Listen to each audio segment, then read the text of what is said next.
جب انہوں نے پرندوں کا جائزہ لیا تو کہنے لگے کیا سبب ہے مجھے ہدہد نظر نہیں آتا؟ کیا کہیں غائب ہو گیا ہے؟ میں اسے سخت سزا دوں گا یا ذبح کر ڈالوں گا یا میرے سامنے اپنی بے قصوری کی واضح دلیل پیش کرے۔ ابھی تھوڑی دیر ہوئی تھی کہ ہدہد آ موجود ہوا اور کہنے لگا کہ مجھے ایک ایسی چیز معلوم ہوئی ہے جس کی آپ کو خبر نہیں، اور میں آپ کے پاس ملک سبا سے ایک یقینی خبر لے کر آیا ہوں۔ میں نے ایک عورت دیکھی کہ ان لوگوں پر حکومت کرتی ہے اور ہر چیز اسے میسر ہے، اور اس کا ایک شاندار تخت ہے۔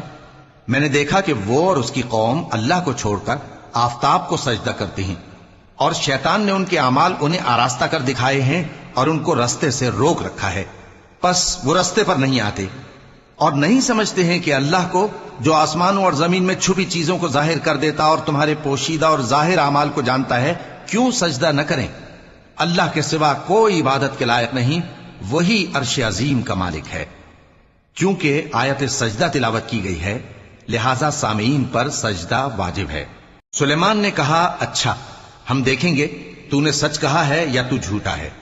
یہ میرا خط لے جا اور اسے ان کی طرف ڈال دے، پھر ان کے پاس سے ہٹ جانا اور دیکھنا کہ وہ کیا جواب دیتی ہیں۔ ملکہ نے کہا کہ دربار والو، مجھ تک ایک نامہ گرامی پہنچایا گیا ہے، وہ سلیمان کی طرف سے ہے، اور مضمون یہ ہے کہ شروع اللہ کا نام لے کر جو بڑا مہربان نہایت رحم والا ہے، بعد اس کے یہ کہ مجھ سے سرکشی نہ کرو اور مطیع و فرمانبردار ہو کر میرے پاس چلے آؤ۔ خط سنا کر کہنے لگی کہ اے اہل دربار، میرے اس معاملے میں مجھے مشورہ دو، جب تک کہ تم حاضر نہ ہو اور صلاح نہ دو میں کسی کام کا فیصلہ نہیں کیا کرتی۔